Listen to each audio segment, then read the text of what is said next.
This is Romo Dunze, and you're listening to the Ballsville podcast. Thank you so much, man. Appreciate it.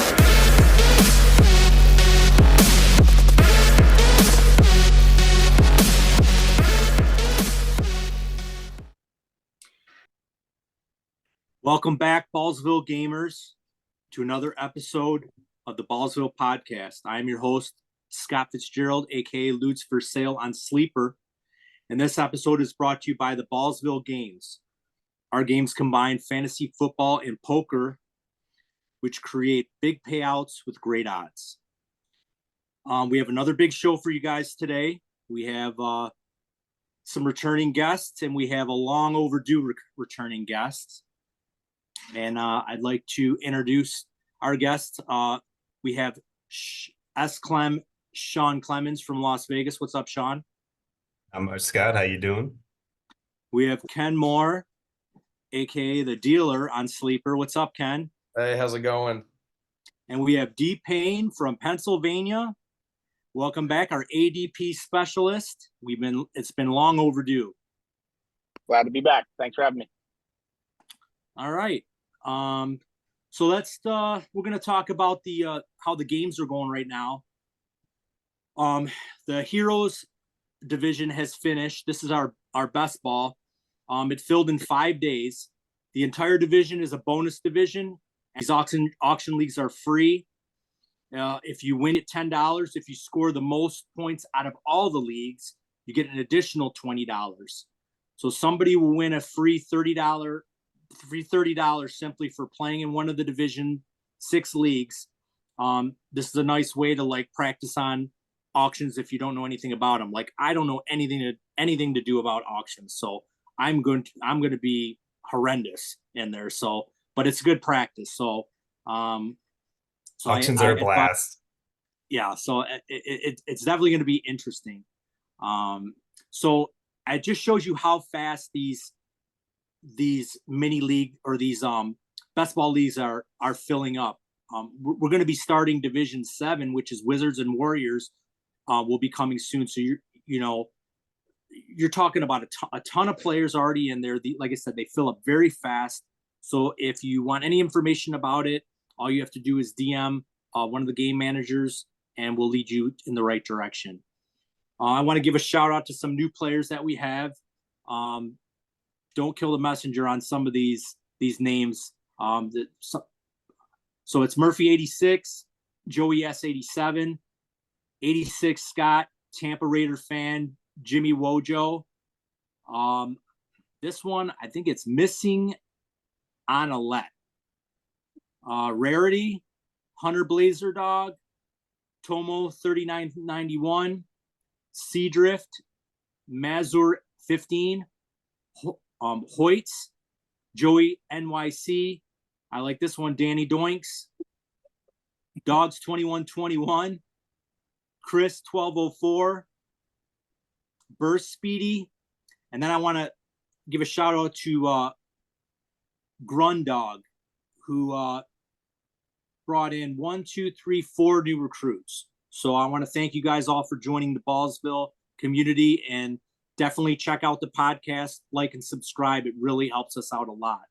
And we really appreciate your guys' feedback also. We will get in now to some news and nuggets. The first things I want to get into are Tua. Looks like he lost 10 to 15 pounds. He's going to be a little more slim. Help move around the pocket a little bit. A good thing for a guy who's known for concussions. Yeah. So I don't know if he's going to be taking more hits or not, but I want to get into this. The T. Higgins news. So he's not signed his franchise tag. It is May, so don't freak out.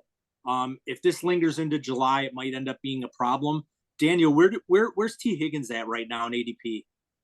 I have T. Higgins even 67. So I think that's the 5th round, 7th pick. Okay. So Sean, where are you looking to take Higgins? If he's sitting there for me at that point, I'm running to the computer pressing that click. I mean, that's for me all day. You know, if he's holding out right now, there's going to be two outcomes. One, he's either going to sign his franchise tag and ball out because he's going to want to get paid next year, or two, he's going to get traded and ball out because he's just getting paid. So, like, I don't see any downside to the situation other than, the potential of like him holding out for long term. But I mean, I think, Le'Veon Bell kind of proved that it's usually not a good idea. So in this situation, I just feel like you're kind of jumping on it when people are freaking out a little bit. I think that's like the perfect time right now to snag him. So if he's sitting there for me, fifth round, I'm taking him.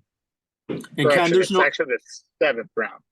Oh, I'm sorry, seventh round. I'm taking him all day in the seventh round. Jeez Louise. Yeah. I mean, I was thinking the fifth round was still like perfect for me. So the seventh round, I'm like, let's go. Seventh round. So right around like there's like Christian Kirk, Terry McLaurin, Tank Dell, like those type of guys. Yeah. I mean, there's no way I would take any of them over T. Higgins. No, neither. Ken, what do you think about should the listeners be worried about him getting fined, and really holding out into July? I mean, we've seen this song and dance with players before where once they start getting nailed in the pocketbook, they all of a sudden say, damn, I better sign something. So I'm sure you're not worried either, are you?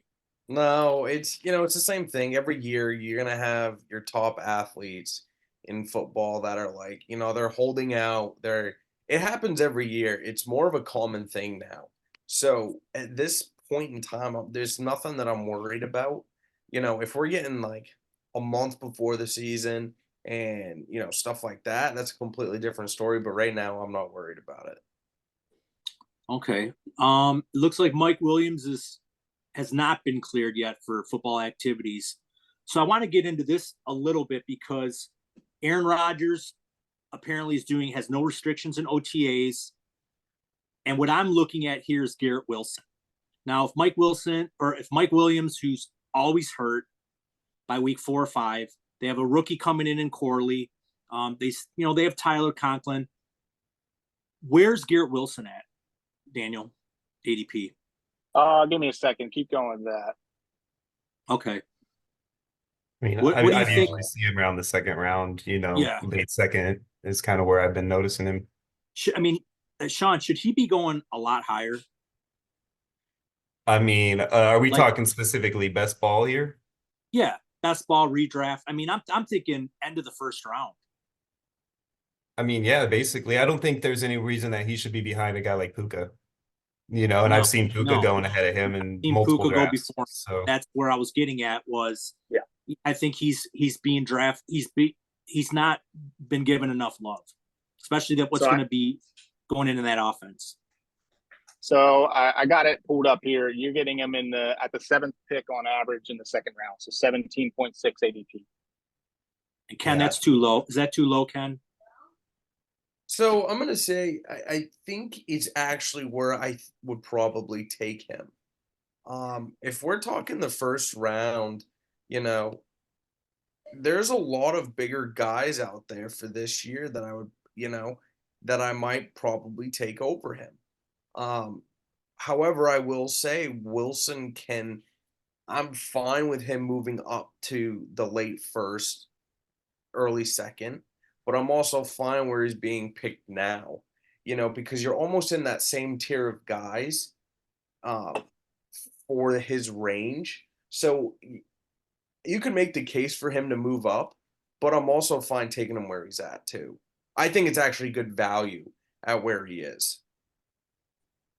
Got you. Yeah, so I'm just seeing a lot of drafts where he's going after Puka Nacua, and I'm even seeing some drafts where people are drafting, believe it or not, Marvin Harrison over him, which I think is just ridiculous. So, okay, so we'll get into Rashee Rice. The news came out. When was this? I feel like every week we got something new to talk about. Well, more news. Yeah, well, he didn't shoot himself in the foot or shoot anybody else or get in a fight or anything like that. But apparently the guy that he struck at the nightclub, I'm sure got a nice little reward to basically not press charges. So should we draft Rashee Rice at an extreme value now before he starts rising up the boards, because I think with this news, worst case scenario, and I'm talking best ball, if he's only suspended 4 games, I still think it'd be a tremendous value to get him where he's at now before he starts going up the boards. What do you think? So I'm first going to say I don't think he's going to get suspended for just 4 games. I think he's going to be suspended for 6 to 8, because he would have probably gotten 4 for the racing incident, but now he has another incident not far behind that one. So I think it's going to add more time on. So do you think there's a possibility he goes a few games on commissioner exempt list and then ends up with an 8-game suspension on top of that, or a 6-game suspension at minimum? I don't know. I think it's tough because I think before this news that came out today about the person not wanting to file charges, I think his suspension probably would have been a lot longer. Now I think it might have come back a couple games, but I think he's going to be suspended for half the season. Now, see, what I'm looking at this here is, so Xavier Worthy, speed guy. This always happens to speed guys. He's already having hamstring issues. Okay. So you got Kelsey there. They're going to need Rashee Rice. I don't think he's suspended more than 4 games. Now that this was dropped, I think he would still get the 4-game suspension. But I think in best ball, it'd be worth, drafting him. Redraft, I'd probably stay away from him because we're talking about a quarter of the season being gone. So I think right now where he's being drafted, it's hard for me to take him still at this point. Like he's still not quite at a spot where I'm comfortable taking. There's guys on the board that I'm like, guaranteed, at least barring injury, that they're going to be out there and they're going to get their targets weekly. So it's hard for me to take a guy that I'm like super unknown about at, like Ken's saying, I mean, the potential of missing half the season right there. In best ball, if you miss half the season, that could be a potential like league killer. You know what I mean? Like if you're in that bad of shape moving into week 9, there's not much you can do. I don't mind taking the shot on Rice if he drops far down the boards enough. However, I would be shocked if it's only 4 games because of everything that's happened this offseason. And they don't like to do any suspensions until they hear about the final outcome on the legal side, right? And that's not going to end up happening before the football season starts. So I think there's a strong possibility he starts the season on the commissioner exempt list because they're not going to probably let him play after all this going on. It's just going to be a PR nightmare if they let him on the field. So I would not be surprised if it doesn't start out as a, commissioner exempt until they get some sort of clarity on the legal situation. And then at that point, we're going to do 4 games from this point forward on his suspension, which is now week 3. So now we're looking at week 8, his first game back. So, okay, Sean. All right, Sean. Keon Coleman or Rashee Rice? Keon Coleman or Rashee Rice? I'm taking Coleman all day in that. Come on, brother. You're asking the wrong one for that. You want a biased or non-biased opinion here. You got to ask one of the other guys. Yeah, you asked the wrong guy on that one. All right, Ken. Christian Watson or Rashee Rice?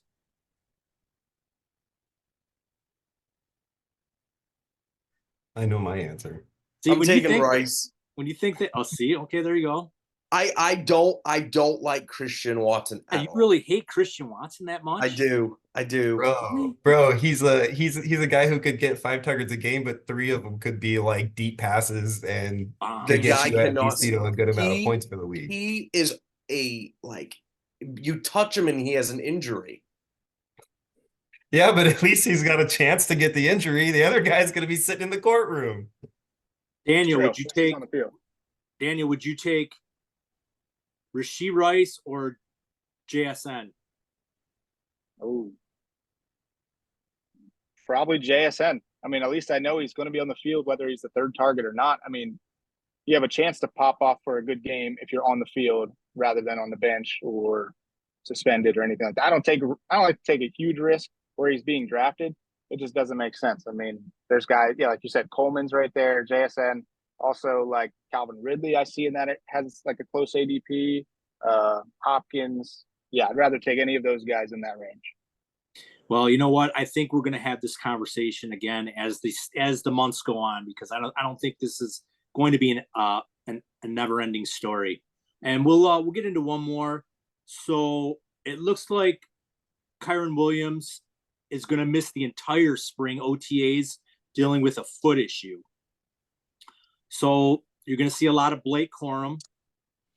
But I do see, and especially in high stakes leagues, Kyron Williams is still going around the middle of the second round, and I've seen him go as early as the second round, and I'm talking about NFPC high stakes leagues, best ball leagues. Sean, how comfortable? Where are you drafting Kyron Williams with? I know it's still early, but what's your take on him? Well, I mean, this news doesn't really change my opinion on him very much. Like, I think we discussed him recently where, he was up there really high in the beginning, like right up in the top, like four backs or so going, sometimes in the top two. Like, it was crazy. But he's dropped down to like kind of more of a reasonable level lately. So, right where he's about, I want to say he's probably going, Dan, correct me if I'm wrong at this one. I'm assuming he's going right around the late fourth right now. Daniel, where's he going? Actually the third, mid-third. Mid-third. Let's see. Which, I mean, depending on who's out there, receiver wise or whatever, if there's another position that, I might need to target just a little more because there's a guy that I have kind of even, just happens to be a position I need a little more. So, I would take him there. I'd be okay with that. So, if he starts dropping below that point now because of this news, then I'm definitely going to end up having him on a lot more teams in the next division because like that, then he's fallen into a position where it doesn't matter if there's a position that I need more. His value outweighs anybody left in the other positions to have to take him. What about you, Ken? Yeah, this news doesn't bother me, and I think his value of where he's going right now is I like it. I think he's still going to be a bell back, and the news of Corum coming, it doesn't really change anything. Um, you know, I'm pretty sure that Kyron Williams and Blake Corum are very close in age, if not the same age. Yeah, So, you're right. so to me, I believe the Rams on picking Corum is just to have someone there just in case something happens, not to take away from Williams, which in my opinion is a good move, for the Rams because, you know, there's no one else there. Yeah. Can we talk about how Scott looks like he was Blake Corum's running backs coach in college? I love Blake Corum. I mean, he was. I actually don't like. I kind of hate the landing spot because, like Ken said, they're both around the same age. So I don't think unless Kyron Williams blows his knee out, I don't think there's really a clear path to like mega volume with him. I wish he would have went somewhere else because I would have liked to really see him, see what he could do if he would have went to like the Chargers or something. That would have just been a great opportunity. I think he's one of the most solid, if not the most solid handcuff in the league. Oh, for sure. You know what I mean? Like if something happens to Kyron, like Blake Corum instantly becomes like a potential top 10 back. Yeah. There's really not a lot behind him. So he's going to get whatever share he was going to get, most of plus whatever Kyron was getting. So now you're looking at, a steal. Right. All right, Daniel, this is your segment. Oh, Daniel's boy. ADP. We've all pressure. been waiting so long for it. Pressure. I don't know if I can handle this. So you want me to lead it or are you leading? Yeah, go ahead. Tear it up. This is your section. Go ahead and lead it. Okay. All right. So basically I've just been trying to collect as much ADP as possible to see where guys are going. So hopefully our panel here can use that information to tell you guys that they're targeting or they're just kind of out on, they're being drafted too high. So we'll start and these are our best ball leagues, correct? Our best. Yeah, these are all the best ball leagues. Yep, best ball. The ones that are going on. I've just kind of been doing. What division are we in? I think it's 6. 6. Yep. Yeah, I did the end of 5 and 6. So I don't have all of the data. I was a little busy, but I'm trying to catch up. But I have some, so it gives you a little bit of an idea with recent ADP. So Scott, I gave everyone kind of a couple people, whether they're in or they're out, people they're targeting. Scott, go ahead. You were targeting Mike Evans with an ADP of 30.5, which is about the first pick in the 4th round.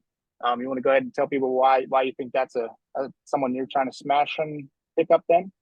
Well, this goes back to last year. So last year, everybody was just totally forgot about Mike Evans. Brady's gone. New quarterbacks comes in. It wasn't a slug. It was Baker Mayfield. He's a legitimate quarterback. And I just can't believe I had so many shares of Mike Evans last year. I was so glad I didn't fall for the trap of the age trap or the different quarterback trap, because this guy is never had less than 1,000 yards. I don't expect him to have under 1,000 yards this year. And he's creeping up the board a little bit this year. I tried to get him in a draft I was in just now, and somebody sniped him for me in the fourth round. But he's just a reliable receiver. He's going to get the lion's share of the targets, and like I said, the guy's never hurt. So, and he wants to continue his streak. I mean, the guy's a Hall of Famer. Unless he has an injury, I don't see him going below 1,000 yards. Easily should catch 70 to 80 passes. So that's why I like Mike Evans. I think he's a total value, and if you have an opportunity to grab him, is actually even as your WR1. If you start off with in Superflex quarterbacks and running backs and try to get him as your WR1, I think it's tremendous value. Does anyone have anything they want to chime in on Mike Evans? I don't know. I'm not much of a Baker guy, so I feel like the early fourth is slightly earlier than I would normally take him myself. So Really? I'm kind of on the opposite end of the spectrum with Scott here. I mean, we've talked about this a few times. I feel like Baker comes and goes like crab season on Deadliest Catch. So I feel like this is the off season for him coming up. So this is one of his down years, and I don't expect a whole lot out of him. And I really hope he doesn't break Mike Evans' streak, because I love the fact that he's got that going, and especially the way that team's been throughout his career. So yeah, I hope he doesn't break the streak, but I'm not confident. I'm not willing to put a fourth rounder on it. That's for sure. Come on, Ken, defend me. I'm about to. All right. So I don't know what he's talking about, because if you go back to podcast 3, what did I say about Baker Mayfield? Baker Mayfield is very underrated. He's finally in a good system. I like it where Mike Evans is. He's the number 1 wide receiver there. And sir, Buffalo fan, Baker Mayfield is gonna have a great year. Should we put a sandwich on it? Sir, this is going to be the easiest sandwich I've ever won in my entire life. What is it, Scott? What kind of sandwich is it again? Huh? What kind of sandwich is it again, Scott? It's a pub sub. A pub sub? From Publix. I'll put a pub sub on it with you, Ken. Where are we going to pick where's he going to be ranked this year, end of season quarterback rankings? Where do you have him landing? Where was he? 10 last year, right? He was. Come on, you said it in pod 3, right? I know. I did say taking us back to pod 3. You got to have it ready to roll, buddy. No, I do. Okay, let me ask you this. I think Baker will finish 12 on the year. Okay. QB1. I'll take the over on that one. I'll take the over on that if you want to do pub sub on that. If he's 12 or less, then you win. 13 or higher, I win. Perfect. All right. There's our second pub sub bet. It's a good thing it's on recording. I get to try my first pub sub, everyone. This is going to be great. All right. We'll bring it back from Baker. So the other guy, no Scott, love was for that on, man. I actually like Baker. You look a little bit like Baker Mayfield, actually. I wish I was making the money like Baker was. Yeah. So the next guy, we already kind of talked about him. Scott's in on Kyron with a mid to late third. Anything else you needed to add to that, Scott? Or no, I've talked about Kyron in the past. I'm not going to waste any time about that. I mean, he's in a McVay system. He's a one-back guy unless Kyron's hurt. Blake Corum's going to get maybe 6-7 carries a game, if that, maybe a couple targets. But as long as Kyron's healthy, he's going to get his 18 to 20 carries and 5 to 6 targets out of the backfield. Got it. Okay. All right. Now I'll move on to the guys that you're out on, that you are baiting in the drafts that you're participating in. So you're out on Achane. Yeah, I'm out on him because there's too many cooks in the kitchen.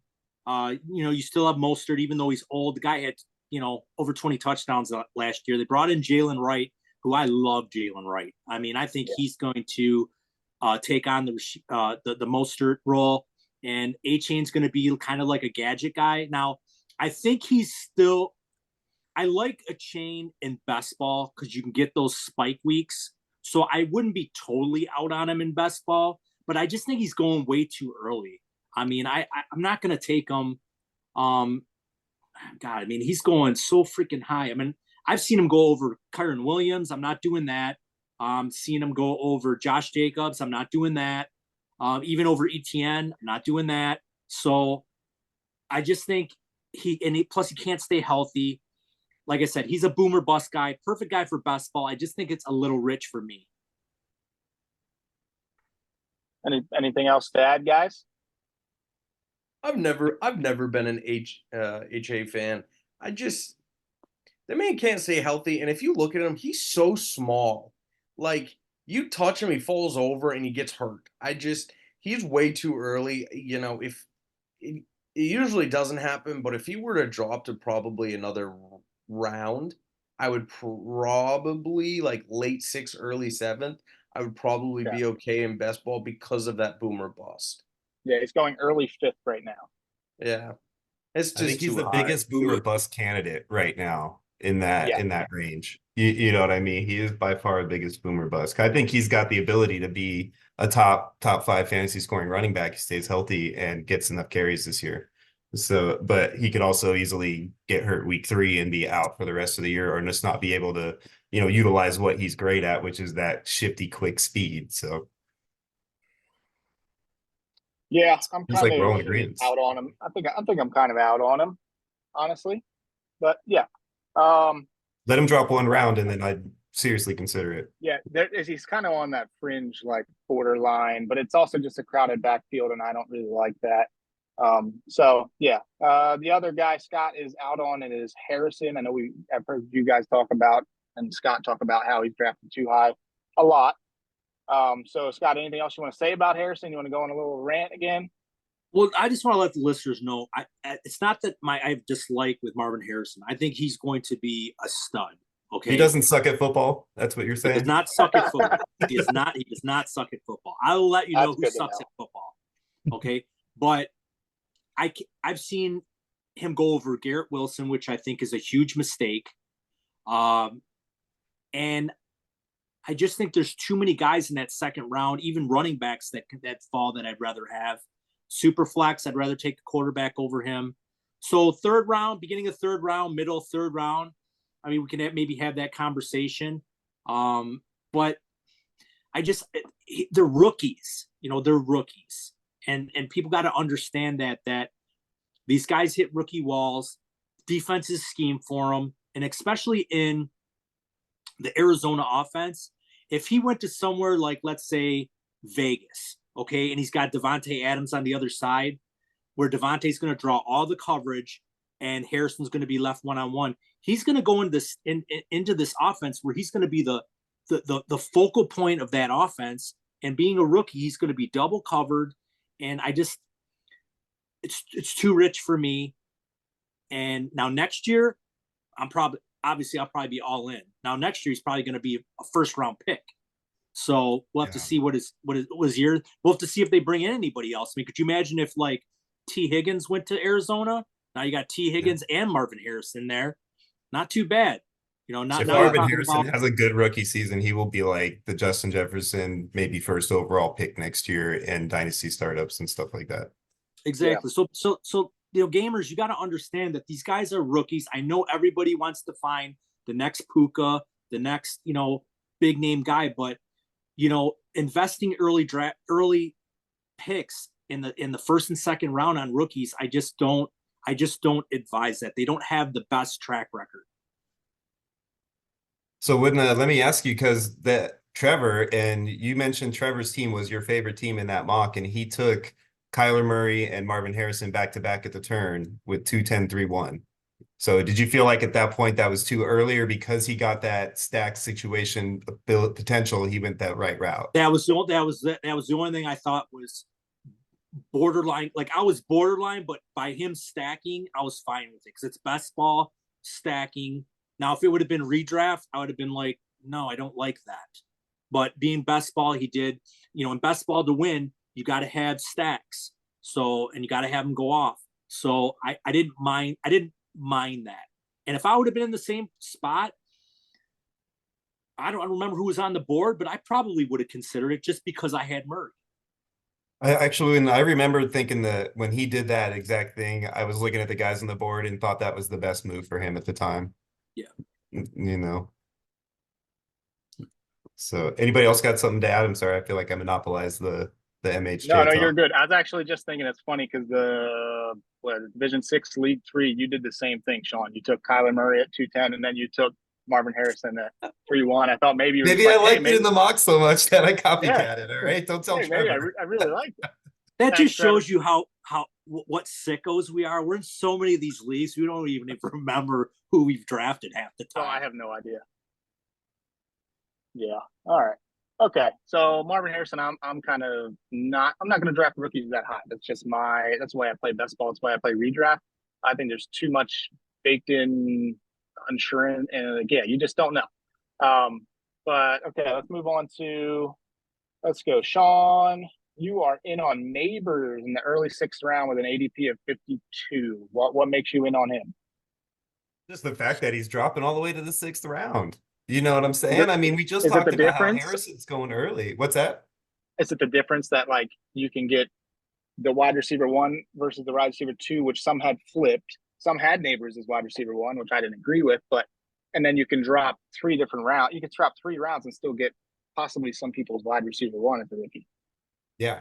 No, that's exactly what it is. That's 100% what it is. And it's not only that, also Marvin Harrison's situation, there are more mouths to feed right now in Arizona because he's got Trey McBride there. They just brought in Zay. So he does have like capable or, potential superstar tight end status.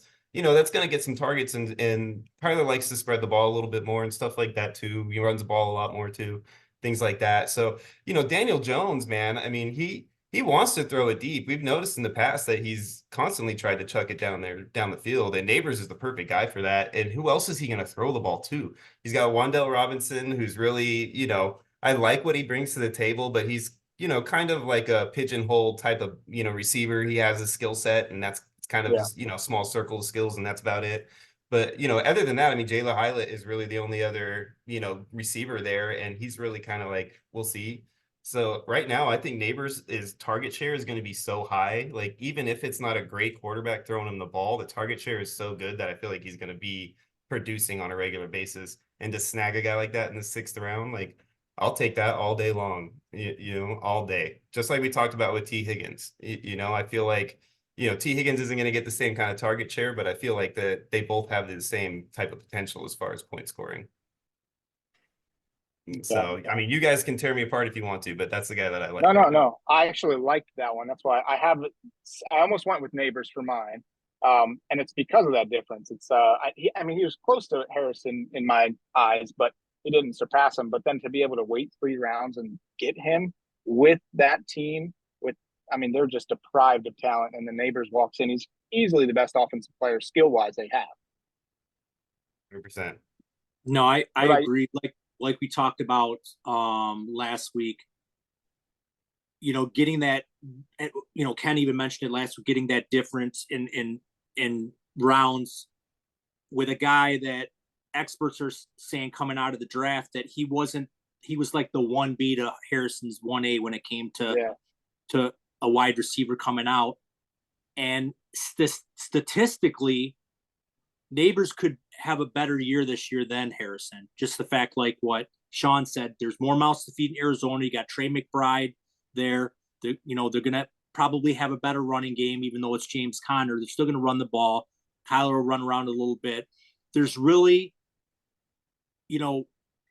no other good skill positions on the Giants right now. So everything's going to be target funneled to Neighbors. And I think statistically, I don't think it's a hot take at all saying Neighbors will have a better year than Harrison. Picture What how about they you? funneled the ball to Diggs his first year in Buffalo when Brian DeBall was still there. You know, because they didn't have a whole lot of other talent around him when Diggs first came into town. You know, so it was pretty much Diggs and, you know, Diggs. Ken? So all I'm gonna say is I don't mind Neighbors going early 6, but I am gonna say that is the highest. Like that is it. Top Yeah, like that's early 6. I won't take him any higher. So you guys are right. He probably will get target shares. Daniel Jones sucks at football. Yes, I'm using a stat line, Yes. but Daniel Jones sucks. I Like don't Yeah, the agree with that. Giants suck. Danny Dimes can play ball, baby. so He just can't you run. guys Giants like He suck. trips over his own feet. I think someone said that he wants to throw the deep ball. I don't know if he can throw a deep ball, like a good one. And he hasn't shown good quarter. And I know I'm getting into Daniel Jones, and I know yes, Neighbors is there, and yes, he's probably gonna get a lot of targets. I don't. I think he's gonna have a good year. I just don't think it's gonna be spectacular like you guys think he is. Also, no respect to Darius Slayton after he's had back-to-back years of 750 yards. Come on, guys, give the man some love. Perfect wide receiver too. yeah, wide receiver too. Exactly. All right. Give So me, give let's me move that on. 13 targets a game, man. He'll be okay if he's getting those. Yeah, The and only like thing 6 that of them will be okay, on the only thing target. that worries me is that he's going to get double teamed in all the games, and in Arizona, since they have more mouths, he won't necessarily get as double teamed as much with Harrison. That's my only worry when it comes to the Giants. Brian DeBall can scheme a guy open. As much as he's been, you know, hated on as a head coach, the man has been really, really good when it comes to offensive scheming. Okay, let's go. Where were we at? I'll pull us Moving back on. in here. Yeah, we'll pull us back in. Danny Dimes sucks. Got it. Javonte Williams, ADP. You are in on. He is ADP 100. So like kind of the fringe, early 11th round, somewhere to late 10th, early 11th. Exactly. Sean, why do you Yeah, I like mean him? it's solely based on where I'm getting him at this point in the 11th round. You know, I like that. I think he's going around guys like Pollard and whatnot. And, you know, to me, I feel like the guy, he's definitely their most talented back that they have right now. Maybe you could make a case for McLaughlin, but, you know, he's kind of little one-trick pony-ish, you know, whereas Javonte Williams has a different style of running and, you know, more conducive to like being your consistent back. So I know that they've been doing a lot of, you know, smoke screening out in Denver about how they're going to committee it and this and that. Everybody's going to get their chance and so on. But I really do think that they're going to lean on Javonte Williams this year, run him to the ground as much as they can, and then move on from him after the year. So in the 11th round in best ball, I am no problem taking him there. The way running backs are going right now, so early in these drafts, it's Yeah. you know, to me, to get a guy who's potentially a bell cowish type of scenario, then I'm going to take that. And, you know, as Trevor would say, I'm going to go for the big money shot. All about the money shots. Got it. Yeah, I All right. concur with Sean just real quick. With I've been getting a bunch of Williams shares in these best ball drafts. He's dropping just too far, and everyone the narrative out there is that Sean Payton did not draft this guy. He wasn't in their plans. But if you go back to New Orleans and how he used Kamara, Williams I think is the perfect guy for that. He can catch the ball great, and even though he came back from that devastating knee injury, I mean, he came back pretty good. He had a pretty good year for coming off a bad knee injury like that. So, you know, there are some other running backs there too, but like Sean said, he's the best talent out of the bunch. So, especially getting him late, I think it's a no brainer. I love that ADP for Javonte because I would take him there every single time, and I think that's just incredible value for a running back of who Javonte Williams is and what he can be. Yeah, people forget that he was, you know, considered like a top dynasty draft, like what, just last season, I want to say it was, where, you know, just Yeah, before his knee 2 years injury ago, came maybe. out. I mean, you know, people were drafting him as going to be the next superstar.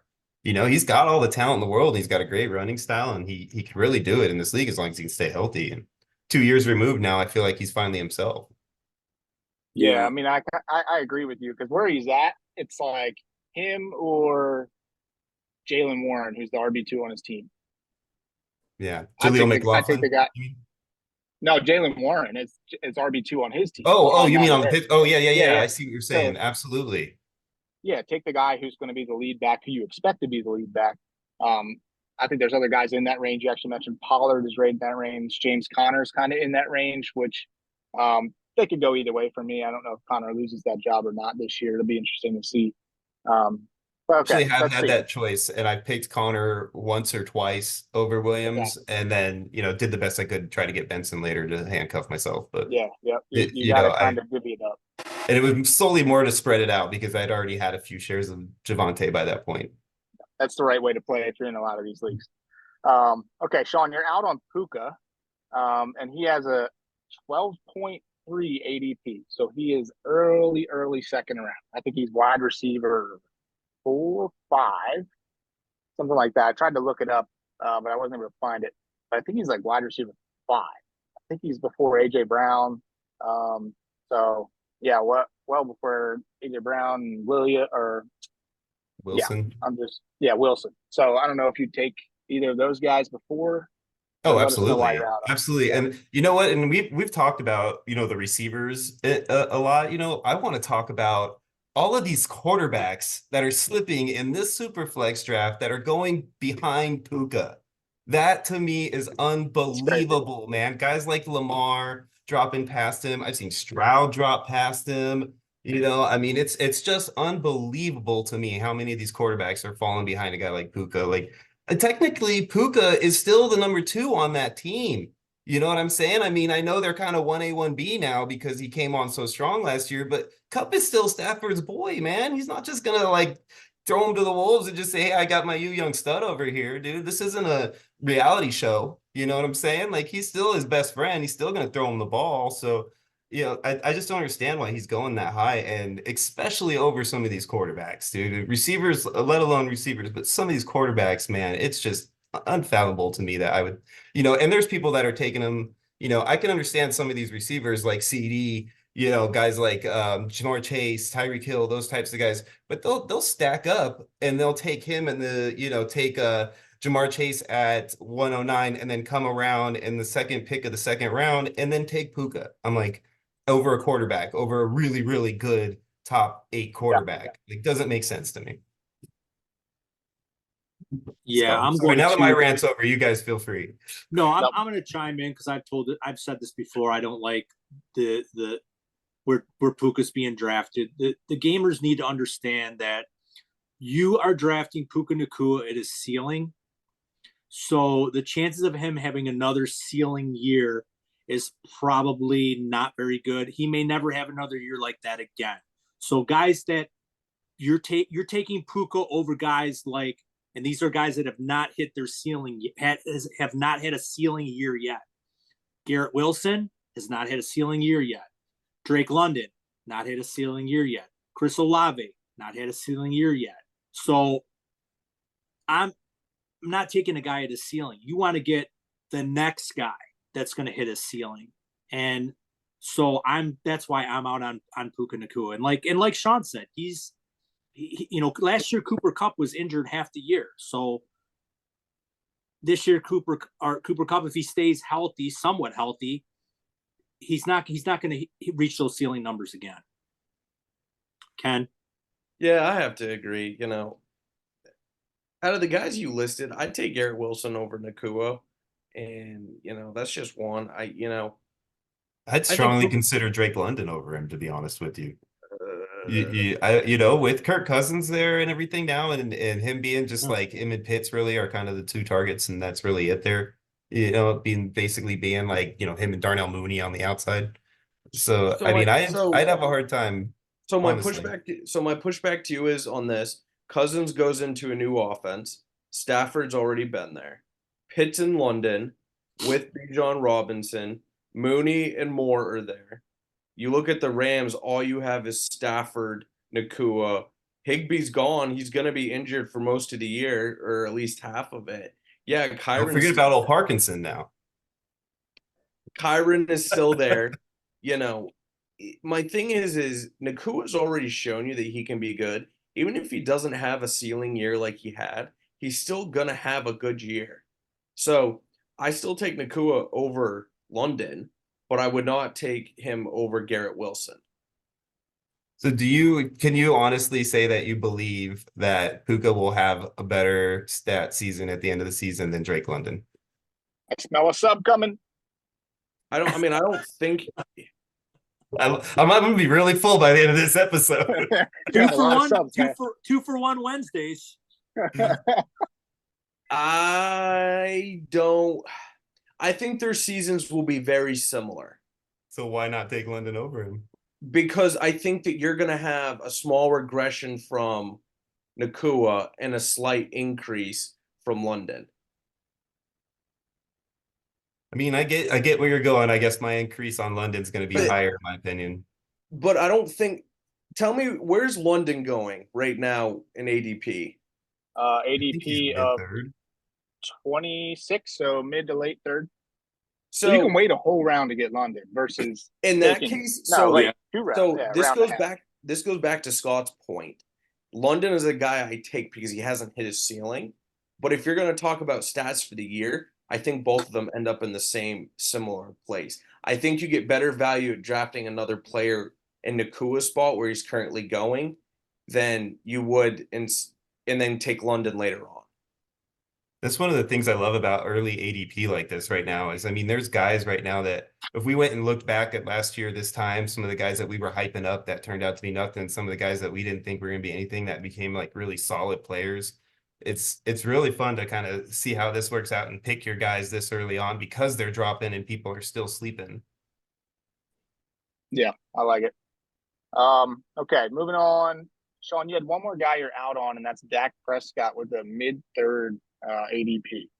Explain. It's just too high, man. It's just too high for me. There's too many other good quarterbacks out there that I like better, and a lot of it does have to do with the running aspect of it too, and the rushing touchdown opportunity that Dak just does not bring to the table, and a lot of these other guys he's going over do. So, it's solely based on that. Like the only time that I think I've grabbed Dak in these leagues so far has been because I have CD and I wanted to get the stack. Otherwise I've taken pretty much every other quarterback that's listed there at least once over Dak when it's come up. I'm on the clock and he's on the board. So, I mean, I could be the fact that I have, a little bit of hatred for the Cowboys ever since the 90s. So, maybe that skews my opinion a little bit on the guy, but I definitely just don't like where he's going right now. If he dropped a little bit, yeah, I'd take him behind some of those other guys, but right now I'm just not happy with, where he's at. Yeah. I mean, I'll push back a little bit on that. The situation in Dallas has not changed. They didn't bring and the running game's going to be worse. They didn't bring in any new receivers. I mean, Ferguson's should be better, but it's going to be another year of Dak dropping back, 600 attempts, throwing to CD, throwing to Ferguson, winning shootouts, contract year. So, I mean, this is going to be his last hurrah. So I'm banking on one more year. Now, if we're sitting in these seats again next year and we're talking about Dak Prescott, then I don't care where he goes or what a new contract is. The team's going to change, especially if they don't make a run in the playoffs. So then I'll be out on Dak. But I think I'm going to give Dak one more good, really, really good year in this offense. And like I said, nothing's changed for me to sway away from him unless he gets injured. Ken? That's tough because I think it depends on how your draft's going. Because if it started off a very heavy quarterback, then I like Dak there. But if it's been all over the place, I think there's a couple other guys I would take after Dak that are in the 4th round that I would probably take over Dak. But I don't think I would have him as a guy that I'm out on because he's a mid-third. I don't think it's bad value, but I just think there are other guys I would take. Okay. So would you rather have Jordan Love than Dak, Ken? Yes. Okay, I agree that's one with guy that. after I him. would too. I think Jared another Goff? I think another guy that's after him is Goff. Yeah, And Goff. you can make the case for Goff because of how he is able to drop the ball off to some of his running backs, and Dak doesn't necessarily have that. So, and I think Goff's going an extra round after where Dak Yeah. is. And And for Dak's me, Close dropping to it off two to rounds. Rodrigo. oh well, then that's even better. And I could almost take the case that along with St. Brown, that's just and Laporta, of course, that is such a great offense, and I would rather take Goff than Dak. I Gotcha. also like Goff over Dak because I like the fact that I can stack him better with later picks more so than I can with Dak. Dak basically the only person you're stacking him with is maybe Ferguson and CD. Whereas, Goff, you have the opportunity to snag Jameson Williams later on. You got the opportunity to get Laporta. Amon Ra's been going later in drafts, so he's usually a little more available than CD. So, I like that aspect with Goff too, where it kind of adds that, extra, thing right there to just kind of put him over Dak for me. Honestly, I think I'm on the opposite side of you guys. I might even be buying Dak at this price. I'm just pulling up like his finishes recently. If he Good, plays, we need some controversy on this pod. Hey, I'm I'm just, on the Dak train. yeah, I'm on, we'll back up. And I actually hate the Cowboys. I'm a Birds fan, so I hate him and the Cowboys and everything. But I'm looking at like how he's finished. So anytime he's played more than 16 games since 2019, he finished as QB2, 8, and 3. So a healthy Dak is a QB1 that you're getting, as a late QB1. I think it's a fair thing, but he finished as QB3 last year. I don't have a points per game on him. But I imagine it's got to be pretty decent finishing as QB3. So if you're getting him as your QB2, if you're doing that type of draft, if you're going 2 QBs early, which I know Scott likes to do, if you're getting him as your quarterback 2, I think that's great. I think he's appropriately valued, but I think it could be a benefit where he's at if you're doing 2 QBs early, because he's going to score points. He's going to throw, like you said, maybe 600 passes. He's just hucking the ball, and McCarthy's calling plays, and all he does is huck the ball.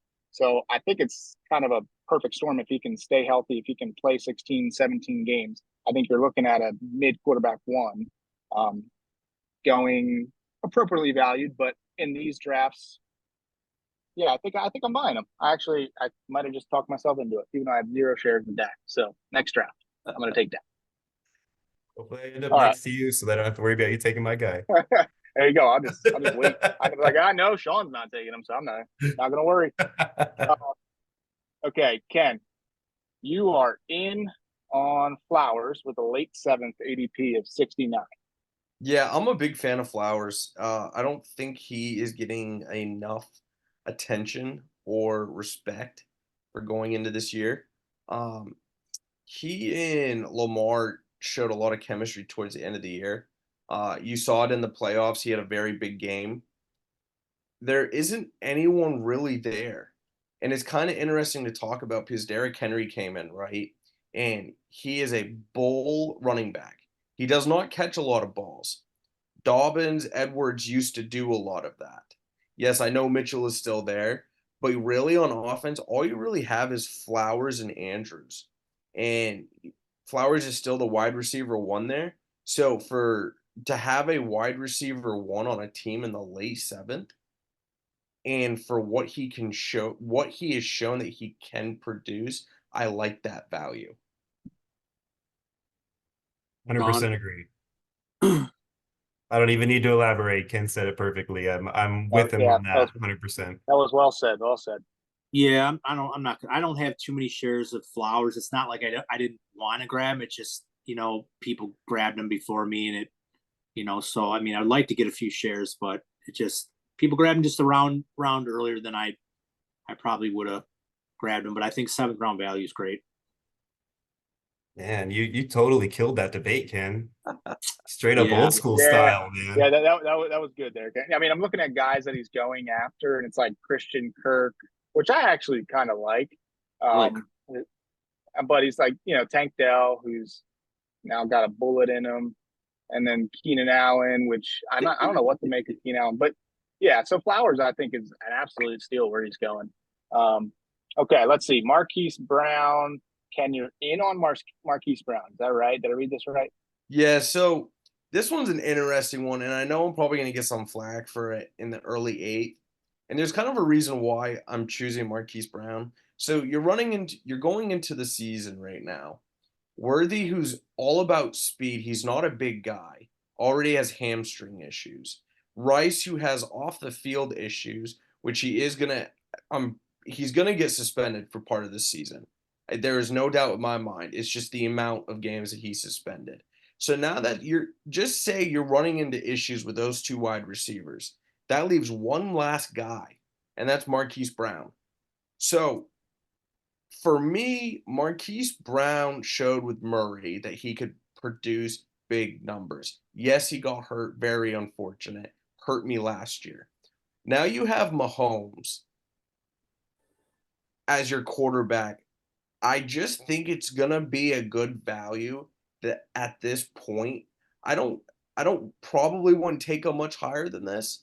I think this is perfect value for where it's at, just because of all the uncertainty around the Chiefs wide receiver core. And if stuff happens with Worthy and Rice, Brown could be a big league winner for you.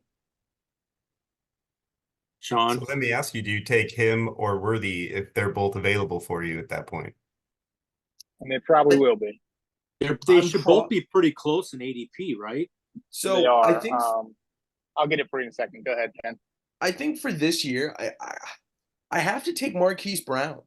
And I know that probably is a hot take, or people might not like it, but I know what to expect from him. I don't know what to expect with Worthy. And since he already has hamstring issues for a fast guy, that's what he has to rely on. That makes me nervous drafting him in this round.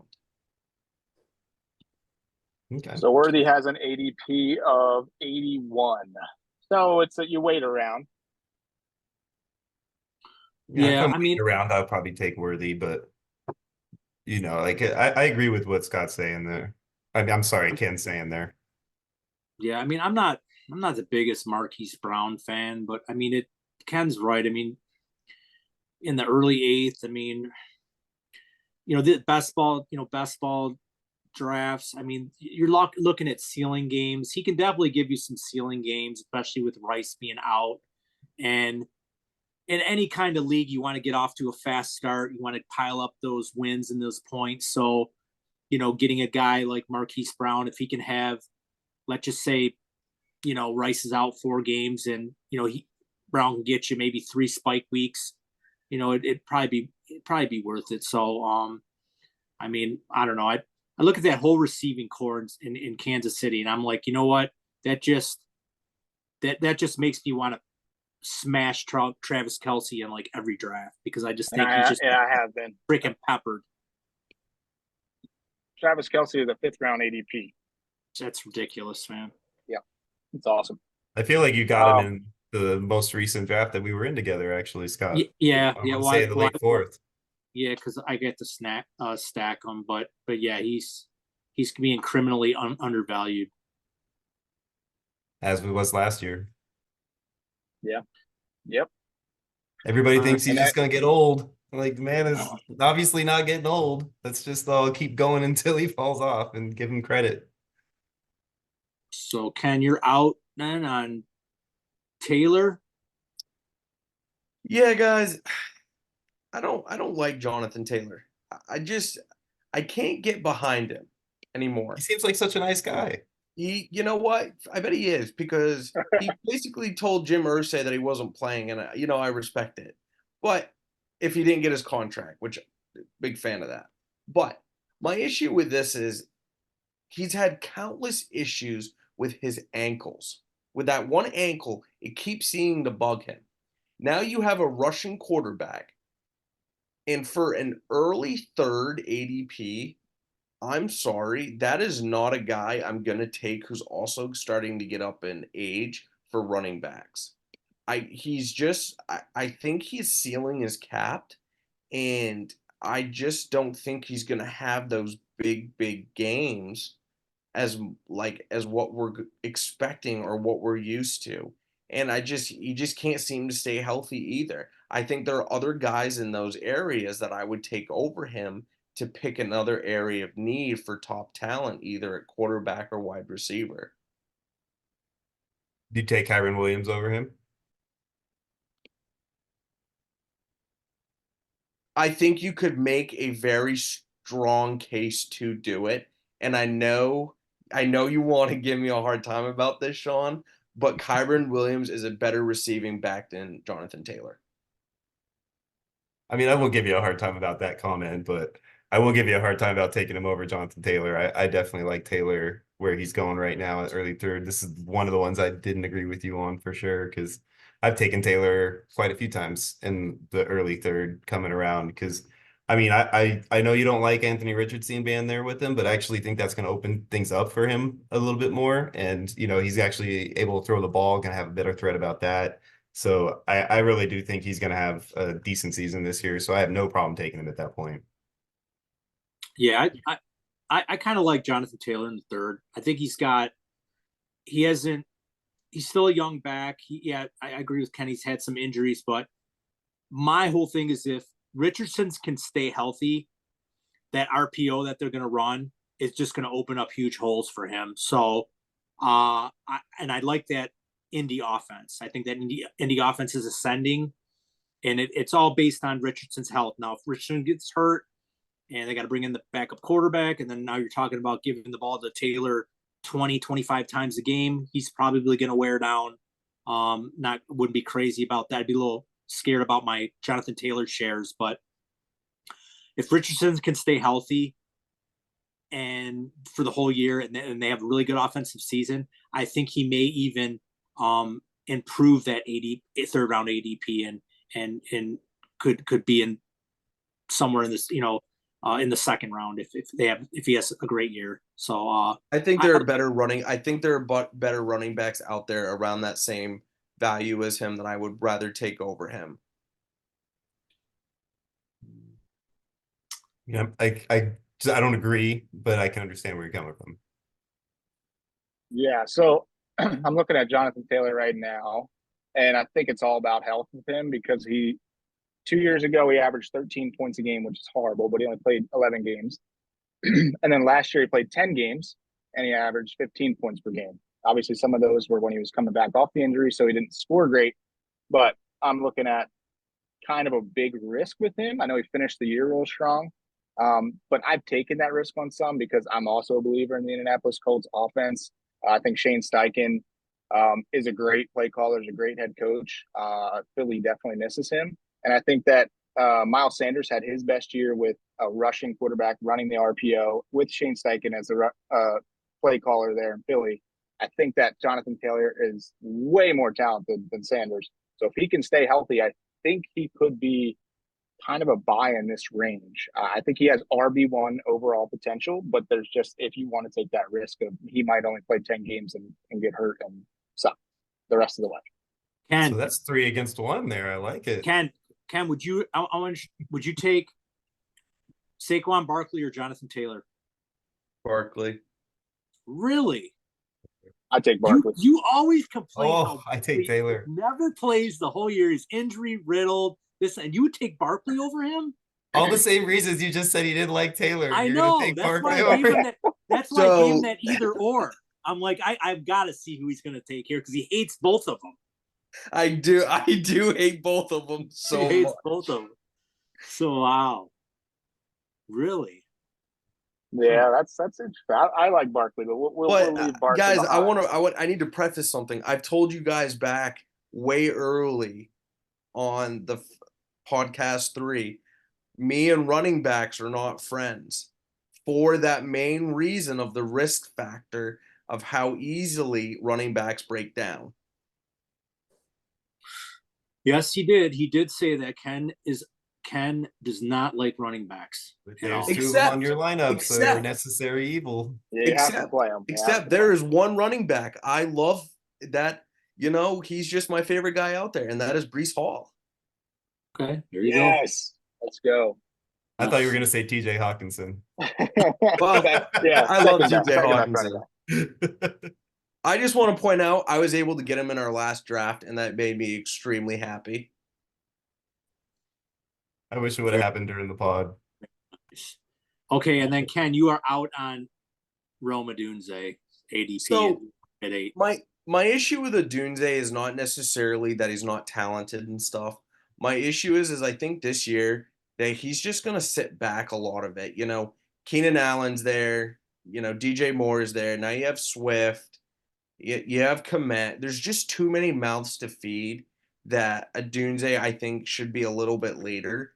And I know his ADP right now is around mid 8, but lately I've started to see him creep up more and more in drafts.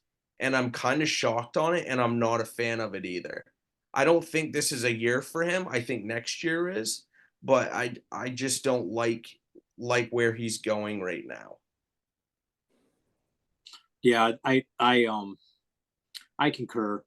There's just too many mouths to feed there, and he's about a year out. So if Keenan Allen gets hurt, we have a different conversation. But and we, like I said, we still have a rookie quarterback coming in. I mean, yeah, he was the #1 overall pick, this and that, but he's still a rookie quarterback. So yeah, just the love on Odunze. I think we're about a year or two out on that. Sean?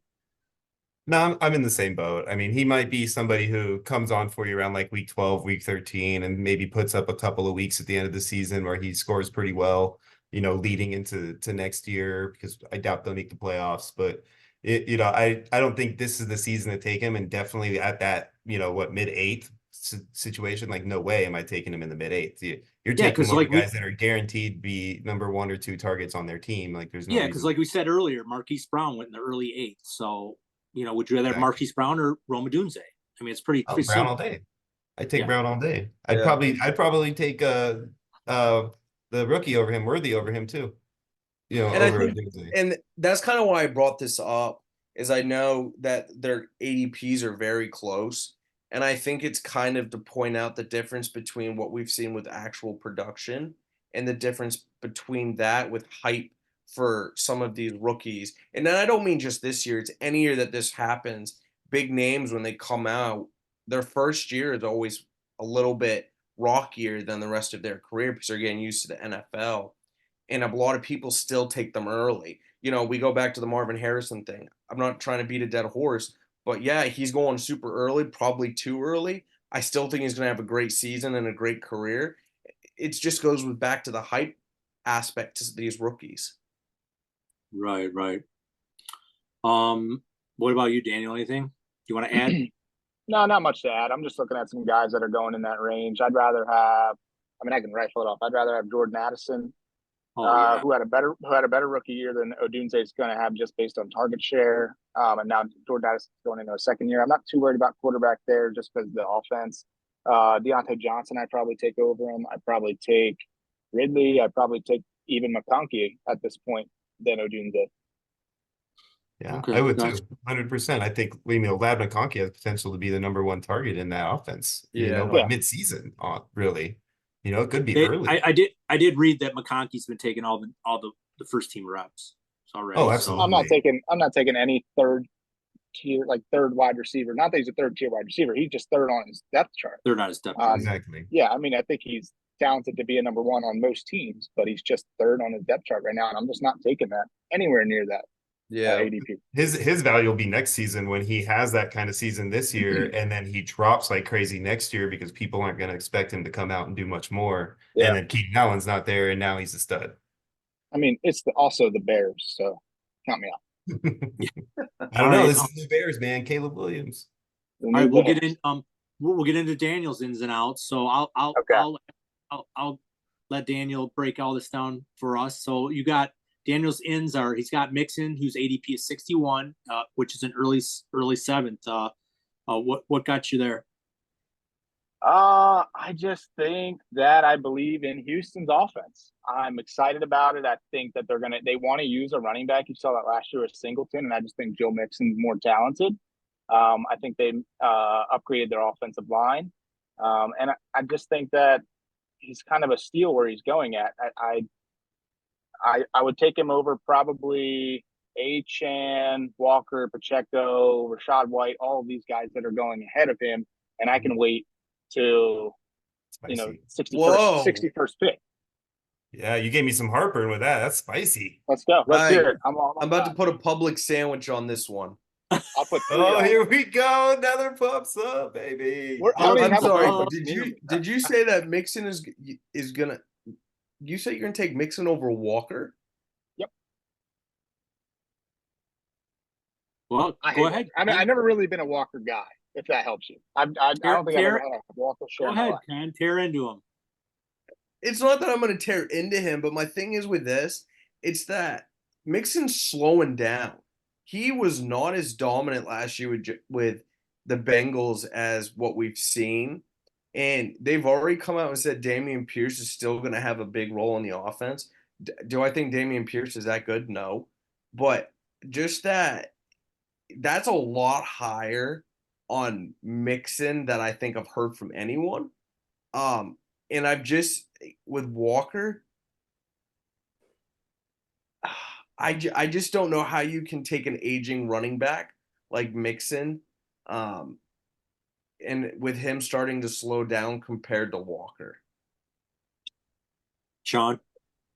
I mean, I'm in the same boat. Like, I like Mixon where he's going. Now, don't get me wrong. I like your pick of Mixon because I do like him at that point. But over some of the guys you mentioned, I don't know about that. Like, when you're talking Walker specifically, like, Walker, in my opinion, is the better back. He's on a team that isn't going to be as pass happy because I now with CJ, they kind of showed us their hand at the end of the season that, man, they like to throw the ball a lot. So, now that they're going to be doing that more often, I definitely lean more Walker's route. We don't really know what to expect because it's a whole different regime over there in Seattle, but they know what they got in Walker, and they're not going to just abandon him because all of a sudden they got Geno. They want to fling the ball around with him. Like, no, Walker's going to get his carries, and I feel like Walker is the better back overall, and I think the system leans Walker's way also. So, Yeah. but otherwise, where he's sitting at early 7th round, I definitely do target Mixon in that group right there. But Walker, I agree with Sean there. I like his value there. I just wouldn't take him over Walker. Yeah, I think if you're going to zero RB build, Mixon would be the perfect candidate to add to your roster. I think by him going to an ascending offense, he's going to have a little more juice. He's going to a playoff team instead of going to a terrible team. So wait a minute, Cincinnati was a terrible team. I mean, they did go to the Super Bowl a couple years ago. I'm telling you, man, I'm not a big Cincinnati fan. This guy takes Trevor Lawrence over Burrow. Oh, God. So, okay, and now you have Myers is another guy. I want to defend. He's just moving on. He's just going to move on. I'm going to come back to the Walker. I'm going to come back to the Walker. You're going to defend Walker? I'm going to defend my pick over Walker, and this is why. RB 18 finish, RB 19 finish. Zach Charbonnet is on that team. I believe in Zach Charbonnet. I think he has a role. I think the new coaching staff coming from Washington will want to throw the ball. They showed that in college. I think they'll want to throw the ball, and I don't think Walker's the pass catching back there. So I think with those two running back 2 finishes with his first 2 years, I'm not impressed at all by Walker. I think he's a great runner. I think he's Nick Chubb light, like a good runner, but that's kind of what he's got. And I think Joe Mixon's a better pass catcher. I think he's going to a better offense than he had in Cincinnati based on weapons, based on play calling. I think their play call, I don't remember his name, but I think their play caller is phenomenal. I think their offensive line is boosted, and I think that you're going to see, let me see, I had it. Yeah. Last 3 seasons, RB4, RB10, and RB6 finishes for Joe Mixon. So I don't think he's losing the juice that you think. I think he is, obviously, because he's 27. Every 27-year-old is not quite what they were, when they were 23 and 22. But I think it's mostly because you saw Joe Burrow was hurt, stack boxes against Joe Mixon. Again, he's hurt. Again, yes. So again, and then, I still would take Trevor Lawrence over him, but yeah, again. And then I think you're seeing a lot of stack boxes, and he still produced, and that's because he caught 40 balls, 60 balls, and 52 balls in the last 3 years. So I think where he's at, I think people just don't like him because he punched that chick, and I definitely agree with that. But I think as a football player, he's doing pretty dang good. And that's my argument against Kimball. Okay, and before we move on to Myers, I'm just going to say good luck, Joe Burrow, on staying healthy again behind that offensive line. So Hold on. Since you opened up a can of worms, I got to ask Daniel one question. Go for it. Joe Burrow or Trevor Lawrence? Joe Burrow. Yeah, I think Joe Burrow. I just like the bust on Joe Burrow. I think he's a way better quarterback. And injuries are fluky. You can't count on every year. Some people are more injury prone. But I'm going to take the talent in that one, and I think he has better weapons. So that one's easy. Okay. All right, you guys heard it. Scott's moving on. Right here. Draft Joe Burrow and Joe Mixon and get Draft Joe squared, Joe and you'll Burrow, win all your and drafts. make sure you draft another quarterback right behind him. Yeah, draft his backup. Yeah, so, all right. Now we'll get into Jacoby Myers. ADP 133, early 14th round, which is, I think, really good value. Yeah, I just think I know they brought in Brock Bowers, but I am a Gardner Minshew fan. I don't know if it's the mustache or living in a camper or whatever it is, but I just like his. Yeah, I just like the cut of his jib. I think he's just a cool guy, and I'm hopeful in that offense. And I think that honestly, the addition of Bowers could help the receivers. And I think this where he's going, you're getting a possible wide receiver 2 who's being drafted as like a wide receiver 4. I just think it's a steal where you're getting him. Got you. Yeah, I like that. I like that spot too. And he always ends up skipping by me because I forget about him, and then like somebody snags him before I'm like, dang it. Yeah, Sleeper's ADP has him down like a couple of rounds from where I've been taking him, but I just kind of always scroll down in that 13th, 14th round and just take him. Cam, what you like Myers? Oh, I love Myers. I loved Myers when he was with New England, and freaking Belichick messed that up and signed Juju for the exact same thing almost that Myers signed for. And I love Myers. I have a very biased opinion of this man. I don't care even if his ADP was like he was going in the first couple rounds, I would still love Myers. But that's a steal. That is a steal for the production you will get. Yeah, Sean, you concur?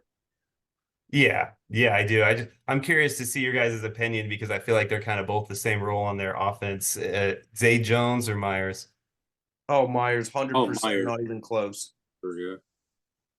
Yeah, I mean, I'm a little concerned about the quarterback scenario. That's the only thing that scares me the most is, what's going to happen with either Minshew or O'Connell, and, are they going to be able to actually produce? But, I do like Myers as a player. So. Yeah, that's a good one, Daniel. Myers, 14th round. That's. I think the listeners should all try to get him on their roster, especially that late. Okay, now and then you're out, Daniel, on Rashid White. ADP 38. Yeah. Late 4th. Yeah, I just don't like inefficient runners, which kind of is funny because I feel like Joe Mixon has been seen as that sometimes. But like I said, I just think he's in a more ascending offense. But Rashad White, I think being drafted ADP of 38, I mean, that's right there with, I think it might even be ahead of Derrick Henry. I don't think I don't look at age. I don't look at anything like that. I just think, I mean, he's ahead of Justin Herbert. Do you guys like Justin Herbert? I don't remember. Oh yeah. Yeah. So he's ahead of Justin Herbert. So like where he's going with how inefficient he is. I don't hate the running back they brought in from Oregon. I can't remember his name right now. Bucky Irvin. Irvin. Yes, Irvin. Yeah, I don't hate him. I thought he was good in college. And I also think the loss of their play caller and offensive coordinator, I think will hurt him. I think it might hurt the whole offense, but I don't think Rashad White is talented enough to be drafted that high. I'm looking for elite talented guys like blue chip players, guys who produced multiple years, efficient runners, high reception guys. I mean, Devontae Smith, I'd probably take over him. 100%. So yeah, I just think he's just, I don't know what it is. People love them some Rashad White, and he sucks at football. I don't get it. Yeah. He sucks at football, man. The guy can't run more than 3 yards carry. I don't understand. He can catch though, so I like Rashad's catching ability, but yeah, like Daniel said, he's a very inefficient runner, and I think Bucky Irvin's gonna tear into his workload a little bit. So I yeah, think a late lot of it fourth. by the end of the season. I think it's just too rich for me. You being down in Tampa there, Ken, what are you thinking about White's ADP? So I just got to start off and say that I don't appreciate you guys not liking White. He and I have the exact same birthday, so show the I man knew some it. love. Um, You guys are both just as successful too, right? exactly. So I think I'm okay with it. But I think it's at his ceiling. And the only reason I say that is the amount of receiving that he gets as the running back for the Bucks. Dude, I think that's on the top of the chimney on the roof. I Like, know, and that's what I'm saying. He should not go any higher than this. I think you're buying at the ceiling, and I'm not a guy that likes to buy at the ceiling, except for a couple guys. I can understand why people take him here, but I don't think it's the worst thing in the world. I do think Bucky Irving will take some away from White, but I think it will keep White more fresh too. Um, because I guess the one thing I don't like is he only had 2 games last year above 100 yards and rushing. dude, give me the Winter Soldier at his ADP all day over White. I mean, he's dropping down there far. You can get Bucky almost at the end of the draft, Bucky's like free, basically. Yeah, so Yeah. I really do think he takes into that workload, and it's almost a timeshare, if not leaning Bucky by the end of the season. Not you. All right, everybody chiming on right. We're good there. I don't know if that's hot enough for a hot take or not, but All right, well, that wraps up our ADP talk. That was long overdue with Daniel, who hasn't been on for a little bit, and hopefully Daniel will have more. it's a lot of fun. I enjoy that segment a lot. Yeah, that's my favorite for sure. Yeah, ADP. But I don't know if it really gets to our favorite, because what is our favorite time of the pod, Ken? Trades. Trade talks. We are going to get into trades. Everyone's favorite Tech and part combo breaker intro. Yeah. So we're going to get into the trades here, and this one looks like it came in the Death Wing, which I don't know what league that was in, but it is Nelly 1. Wow. Who acquired Tua, Christian Watson, and Josh Downs and traded away Jaden Daniels. Ken, please help Love John on this trade. Poor Lovejoy. I can't believe I'm gonna say this. I really can't. What? But He likes Love John better? I gotta take. You the love Tua. John? No, I'm taking the Tua side. Oh, Thank yeah. goodness. Scared And I, me. and I hate. I know and he's scared. I almost fell out of my chair for a minute. Well, here's the issue. I don't like any of the guys Nelly got, but I'm still taking that side. I'm sorry. Tua concussion issues. Christian Watson, a big baby who continually gets injured, and personally, I think he sucks at football. Sorry. Hot take. And Josh Downs hasn't really shown anything. And if they believed in him, they would have taken They would not have taken Adonai Mitchell. However, I still think in terms of value and depth, I like the Nelly side, which completely contradicts what I just said. Just to put all of that on, for a rookie quarterback, give me the Nelly side, I guess. Well, I think you're dealing with the same injury concern with both Tua and Jaden Daniels, right? I mean, the biggest issue with Jaden Daniels, everybody says he could be a superstar, but he's brittle and he could break. He doesn't know how to slide well, and this and that, right? So it's almost the exact same kind of trade-off as far as the concern level there. Right. And then when you add in Christian Watson and Josh Downs, which I'm higher on Watson than you are, I think when the guy's healthy, he's a solid receiver. I feel like it definitely puts it over the top at that point. I think everyone's higher on Christian Watson than I am, and I'm completely okay with that. Okay, so I look at this trade, and I don't really consider Tua an elite quarterback. I think he's just under elite status. But even if Jaden Daniels gets to the status of Tua and they're on the same, in the same line, you're basically getting Christian Watson and Josh Downs for free. So I definitely like the Tua side. I don't even think it's really even close. What about you, Daniel? Yep, I agree.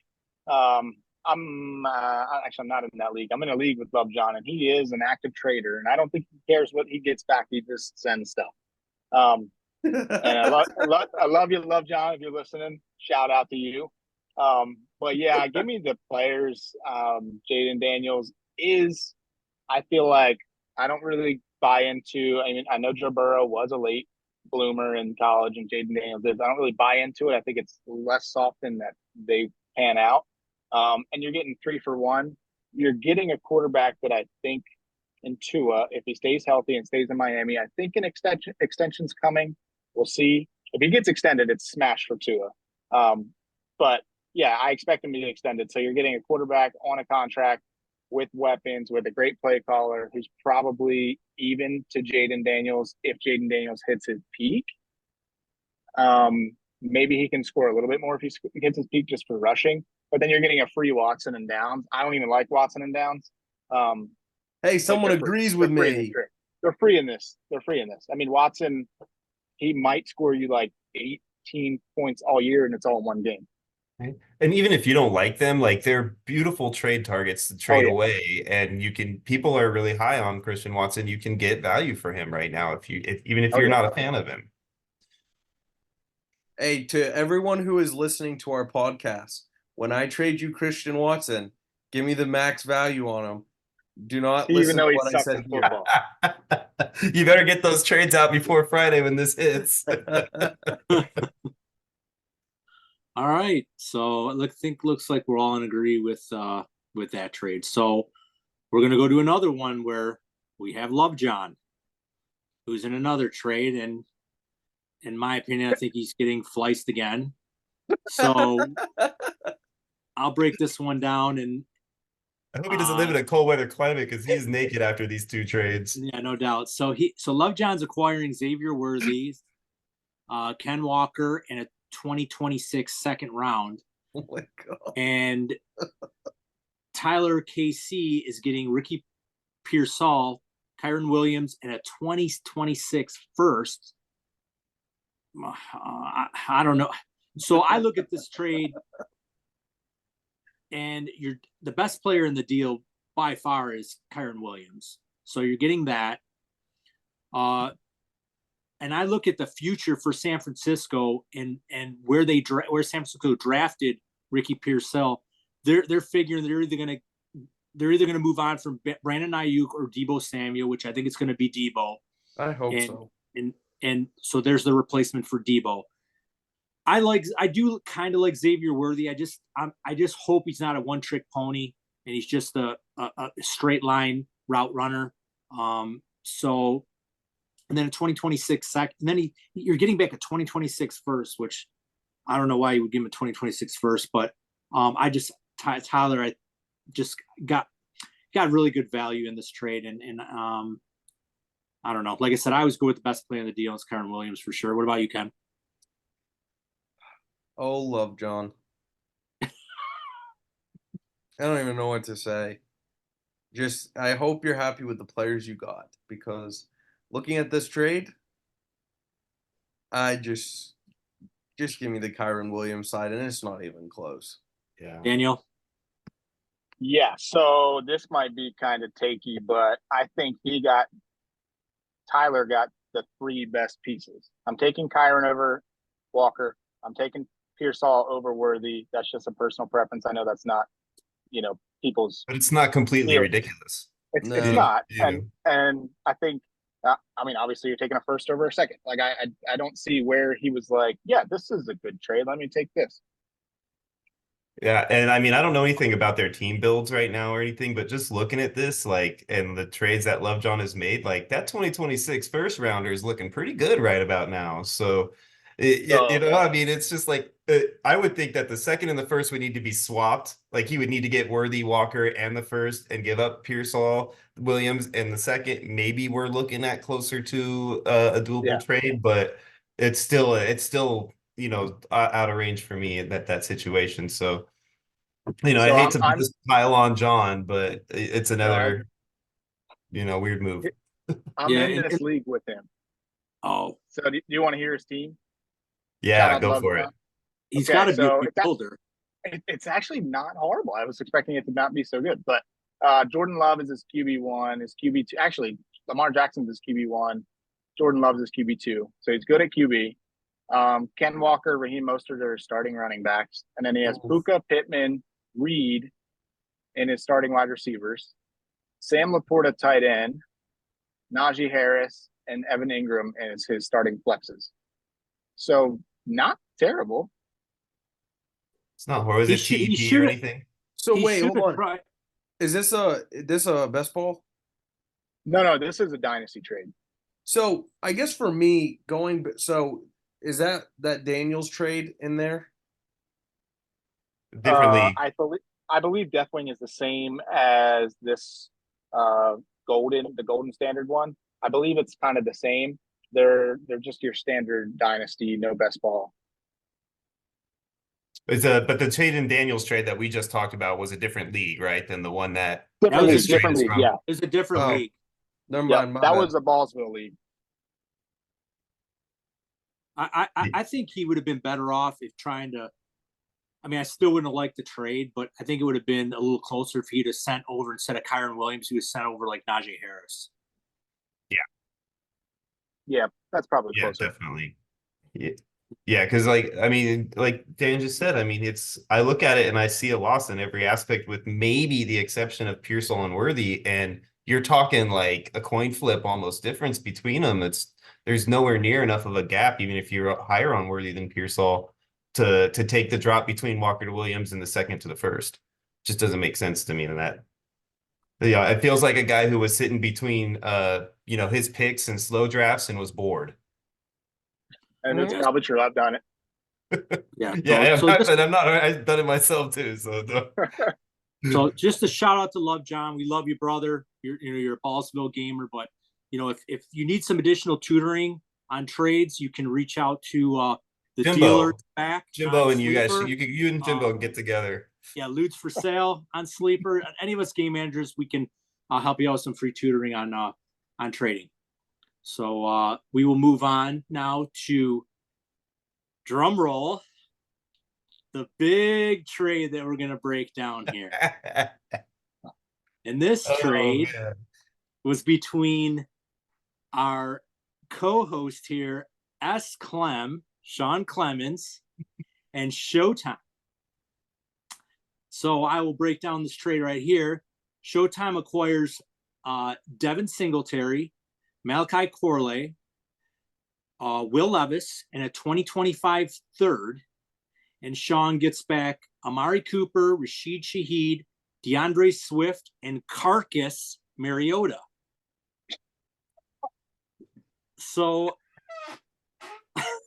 I'm so let sorry. me give you some context on this trade. I'm gonna let Sean. I promise I'd let him explain himself before we tear him to shreds. I appreciate that. You give me my last will and testament here.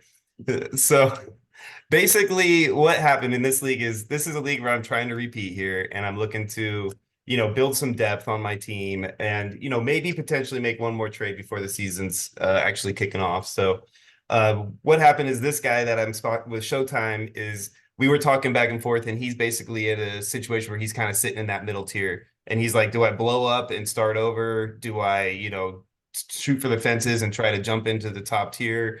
And so basically what he kind of decided to do was to kind of just take a step back and try for younger players and focus more on the next season. So he offered basically up some older players, and including Cooper and Swift, which were my main targets in this trade. So what had ended up happening after some back and forth is the only reason that I ended up throwing Mariota into this trade is because I have Jaden Daniels in this league. So I wanted to have that handcuff on Jaden Daniels with his injury prone aspect. And I mean, Mariota, don't get me wrong. I don't think he's great. I don't think he's even going to be, potentially worth starting, even if he does have to play. But I just wanted to have the insurance because my quarterback room in that league is currently Josh Allen, Jaden Daniels, Justin Fields, and then now Mariota. So I didn't have a backup quarterback if I had an injury issue that was starting week 1, right? So I just wanted to have a little bit of insurance on one of my starting quarterbacks.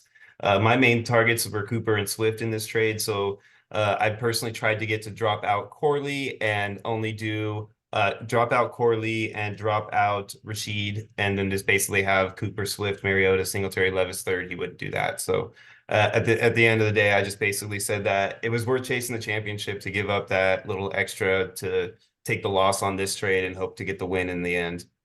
So feel free to go ahead and tear me apart, guys. And if you want, I got my lineup. I can tell you guys kind of where I'm at now after all this. But I mean, that's pretty much the reason I did this. I'm not gonna totally tear you up. I really don't like trading for a quarterback handcuff. I mean, and giving away Will Levis. I think Will Levis is, going to be a bright young star. I mean, I don't think he's going to, be an elite quarterback, but I mean, you never know. But I think I would lose sleep knowing that I traded Will Levis for basically a handcuff that's probably never going to play. I would rather if you keep Will Levis and find some other way to, if you wanted to bring in a quarterback, trade another overloaded position on your team and bring in another quarterback. I mean, injuries are fluky. If Jaden Daniels was to go down, you'd still have Josh and Will Levis as your starters, and you just, you wouldn't have a third, but I wouldn't worry too much about that. I just, I just don't like bringing in trading for a handcuff, and that's kind of what you did. And then Corley, it's like, man, I really like Corley a lot, and I mean, you did get Cooper back, but he's an older asset, and I do like the getting Shaheed. I definitely like that, and Swift and Singletary. I just kind of put them on the same line. So, what about you, Ken? Damn, you took most of my lines on this. Yeah, I definitely take the Showtime side. Even I took the Showtime side before you told me your lineup with the quarterbacks. Now that you told me that you're now going into the season with Justin Fields as your third quarterback, I don't like that. And I think it now makes me wonder more why. I would rather go into the season with Levis, Daniels, and Allen as my three quarterbacks and not have to handcuff. I think Levis is going to be a lot better than he was last year. All he had was really D-Hop last year in Burks, which is he's shown nothing. Singletary and Swift, I think, will be right around the exact same in terms of what they do for points, touchdowns, yards, whatever it is. Corley, I think, is the most underrated player in this draft. I think Corley could have a big season because there is no one ahead of him rather than Mike Williams. And Mike Williams is a baby and is bad at football and shouldn't be playing anymore. And I just think that he is so underrated. Like, I think in rookie drafts, he's going like in the middle to early third. And I think that's a great value for him. And I think the Levis side, I know you said you wanted depth, so I'm going to assume that you traded to get Cooper, Swift, and Shaheed to build up your depth behind your starting lineup. But That's exactly it. Yeah. I don't think this is the right trade to do that because of the quarterback situation. You win more games by having your quarterback set than you can plug in running backs or plug in wide receivers. There's only so many starting quarterbacks in the league. Daniel? So as I'm sitting here thinking about it, I feel like the big difference is if Will Levis was my QB4, I do the trade, and if Will Levis is my QB3, I keep him. I think that's kind of the whole thing for me. I like to have a third QB I feel I can trust, and I don't feel like now that you have that. I understand the concept of the trade, though. I get it. This is something I would probably even consider doing myself as a contender, as a repeat contender, something that, you don't do all the time.